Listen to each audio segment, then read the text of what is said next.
These are the Kray twins, Ronald and Reginald. You know, me and my brother, we're gonna rule London. Kray brothers, I think, really are a product of time and place. It's London in the 60s, but to get there, they had to grow up during World War II and the Blitz, where their neighborhoods bombed out and all those things, and grew up tough and grew up as boxers, as kids. You won't mind if I fight back with you? The rules of the world had been erased by the war, and a whole new world was created out of it. Strangely for them, being from the East End, it created an opportunity they might not have had otherwise. And the opportunity for them was through crime. We were talking about being gangsters, which is what we are. The film is completely about the twins. Do you like being a gangster?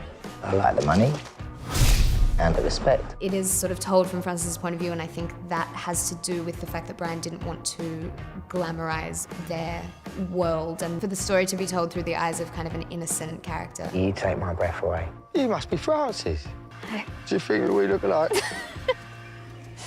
Reggie, to me, was quiet, and he was the brains behind the operation, really. What first attracts her to Reggie is that he's part of this big, glamorous world that's really foreign and exciting to her, and so it's this strange sort of dichotomy there of, you know, what she loves about him is that he's different, but what makes him different is quite terrifying.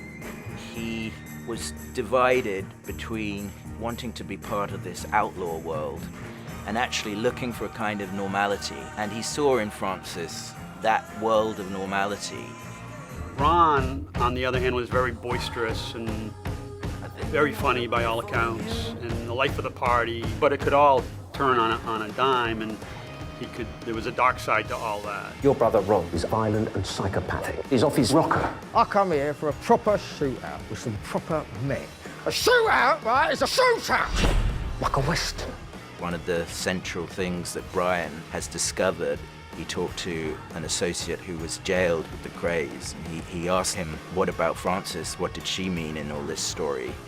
And the guy just said, well, she's the reason we all went to jail. I want a life like this. She knows too many things about us. My loyalty for my brother is how I measure myself. What about your loyalty to me? The movie does a very interesting thing where it doesn't forgive them, but it humanizes them, especially Reggie. Whether we like it or not, they're human beings, and it's a kind of forensic analysis of their psychology. Reggie Kray would have been the greatest gangster ever if he hadn't had a lunatic brother. Yeah, you're not laughing now, are you? Are you mad? They're the heroes of the film. That doesn't mean they're forgiven, it doesn't mean they're good people, but it means they're human. Crime is still a business. You don't want a war. Yeah, I do, actually.